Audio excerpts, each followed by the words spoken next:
Thank you. Yes Robert Kattireddy గారు ఇప్పుడు మాట్లాడతారు. అందరికీ గుడ్ మార్నింగ్ అండి, and thank you so much.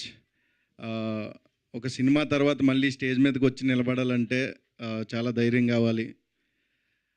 ఎందుకంటే ఆ ధైర్యాన్ని ప్రేక్షకులు ఇచ్చారు, మా మీడియా కూడా ముందు తీసుకెళ్ళినందుకు అందరికీ కూడా చాలా చాలా థ్యాంక్స్ అండి. ఈరోజు ఇక్కడ మేము నిలబడి సక్సెస్ మీట్ చేసుకుంటున్నాం అంతే, అదంతా మీ వల్లే. అండ్ సుభాష్ గారు, నెక్స్ట్ సినిమాకి all the best. Sumanth congrats. Abhinav గారు మమ్మల్ని మర్చిపోకండి.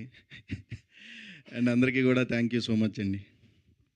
ఏమిటో సినిమాలో అంత అల్లరి అంత కామెడీ చేస్తారు, సడన్గా ఇక్కడ వచ్చేటప్పటికి ఎవరో కొత్తలాగా అనిపిస్తారు మాకు. Anyways thank you so much. అవును సుదర్శన్ గారు, ఇంతకీ మసూదా ఎలా ఉందండి? యాక్చువల్గా స్క్రీన్ మీద నేను, ఆఫ్ స్క్రీన్ అతను తీసుకెళ్ళిపోయాడు అందరిని. జస్ట్ మనకి అందరితో పరిచయం వరకే ఉంది సినిమాలో, ఎక్కడా ఫినిషింగ్ లేదు. చాలా మంది అడిగారు నేను థియేటర్లో, లాస్ట్కి ఒకరికి కూడా సక్సెస్ అవ్వలేదు ఏంటన్నాను. అవును, ఓ దానికి కారణం ఆయన. అవును, లాస్ట్కి పెళ్ళి అయినా చేసి ఉండొచ్చుగా హీరో చెల్లెలతో. అది అడిగాను స్క్రిప్ట్ విన్నప్పుడు, ఆ హీరో చెల్లెలు నాకు ఇచ్చి పెళ్లి చేయ బ్రో అని. వద్దండి స్క్రిప్ట్. మీరు స్క్రిప్ట్ వెనకాల కూడా అడుగుతున్నారని అర్థమైంది నాకు.